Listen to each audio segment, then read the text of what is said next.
Good morning बच्चों।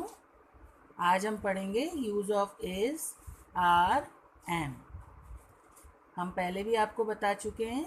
Is means है, are means हैं और एम मीन्स हूँ। ये तीनों ही वर्ड्स वर्ब है। इज़, आर, एम का प्रयोग प्रेजेंट टेंस में किया जाता है, यानी वर्तमान काल में किया जाता है। जो काम अभी हो रहा है प्रेजेंट टेंस में, आज और अभी, उसके लिए हम इज़, आर, एम का प्रयोग करते हैं। सबसे पहले हमारा काइंड्स ऑफ सेंटेंस आता है एफर्मेटिव सेंटेंस, जिनको हम सकारात्मक वाक्य भी कहते हैं। जिन वाक्यों से किसी कार्य या वस्तु का सकारात्मक रूप से वर्णन किया जाता है उन्हें अफर्मेटिव सेंटेंस कहा जाता है। जैसे मैं अपने पिता के साथ हूँ, I am with my father. इसमें हम सकारात्मक रूप से किसी कार्य के बारे में बता रहे हैं, यानी किसी भी स्टेटमेंट को हम पॉजिटिव वे में बता रहे हैं। This is called a affirmative sentence. इसमें सब्जेक्ट के अनुसार, सब्जेक्ट माने कर्ता, जैसे कि मैं, उसका, मेरा, आप, हमारी और हम। और इंग्लिश में है I, his, my, you, our, we.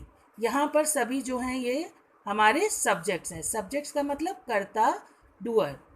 All of you know in my previous video subject and predicate that what is a subject are। सभी को पता है। सब्जेक्ट के अनुसार इज, आर, एम का प्रयोग करते हैं, यानी सब्जेक्ट के अनुसार ही हम इज लगाते हैं, आर लगाते हैं और एम लगाते हैं। जैसे आई का मतलब होता है मैं, तो मैं के साथ सदैव हूँ का शब्द का प्रयोग हिंदी में होता है। क्योंकि आज हम ट्रांसलेशन से रिलेटेड पढ़ रहे हैं, तो use of is, are, am को हम हिंदी और इंग्लिश दोनों में ट्रांसलेट करके देखेंगे। इस का मतलब होता है, तो इस जो है वो थर्ड पर्सन के प्रोनाउन जैसे कि ही और शी के साथ लगता है।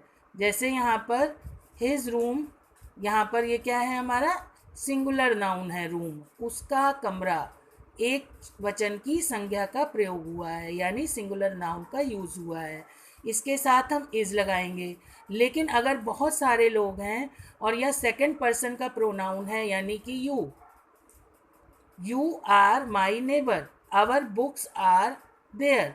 अब यहाँ पे हिज रूम एक कमरा था और आवर बुक्स बहुत सारी किताबें हैं, और यू यहाँ पर सेकंड पर्सन का प्रोनाउन है, इसलिए यू के साथ आर का प्रयोग होगा। यू हमेशा प्लूरल व प्रोनाउन होता है, यानी प्लूरल सब्जेक्ट होता है। और ये हमेशा लर्न रखिए, याद रखिए कि सब्जेक्ट हमेशा नाउन या प्रोनाउन ही होता है। तो इज़, आर, एम का प्रयोग करके ऑब्जेक्ट और कॉम्प्लीमेंट का प्रयोग किया जाता है, यानी इज़, एम, आर के बाद कॉम्प्लीमेंट लगाया जाता है और ऑब्जेक्ट लगाया जाता है। इज़ का प्रयोग सिंगुलर सब्जेक्ट के साथ होता है, आर का प्रयोग यू तथा प्लूरल सब्जेक्ट के साथ होता है और एम का प्रयोग आई के साथ ही होता है। एम का प्रयोग किसी और के साथ नहीं होता है। फॉर एग्ज़ाम्पल, आप मेरे पड़ोसी हो, तो आप और तुम दोनों ही शब्दों को हिंदी में जब हम लिखते हैं तो उसकी इंग्लिश ट्रांसलेट करके हम यू लिखते हैं। पड़ोसी का मतलब नेबर, तो यू आर माई, माई मने मेरा, नेबर पड़ोसी हो। हम इस विद्यालय के छात्र हैं, तो हम के लिए यूज़ होता है we are the students of this school. तो ये थे बेटा एफर्मेटिव सेंटेंस। अब एफर्मेटिव सेंटेंस में statements which are in a simple form, बहुत साधारण होते हैं, साधारण तरीके से व्यक्त किए जाते हैं, और इसमें स्टेटमेंट में हमेशा पॉजिटिवनेस होती है। ठीक इसी के उल्टा हम आते हैं निगेटिव सेंटेंसेस में। निगेटिव सेंटेंसेस में जिन वाक्यों में किसी कार्य या वस्तु का नकारात्मक यानी निगेटिव शो करता है, निगेटिविटी होती है, वर्णन किया जाता है। कार्य मतलब वर्क, यानी वर्क नहीं हो रहा है या किसी थिंग से रिलेटेड निगेटिव चीज़ आपको पता चल रही है, उन्हें निगेटिव सेंटेंस कहा जाता है। और इन वाक्यों में नॉट का प्रयोग होता है। जैसे आप भारतीय नहीं हो, तो आपके लिए क्या लगा, यू। फिर यू के साथ हमेशा कौन सा वर्ब लगता है, आर। तो जो भी हम इज, एम, आर लगाते हैं उसके साथ हम नॉट लगा देंगे, तो हमारा सेंटेंस एफर्मेटिव से निगेटिव हो जाएगा। You are not Indian. अब इंडियन क्योंकि आई से स्टार्ट था तो हमने एन को यूज़ किया क्योंकि आई इज़ अ वॉवेल। मैं लापरवाह नहीं हूँ, आई एम नॉट केयरलेस।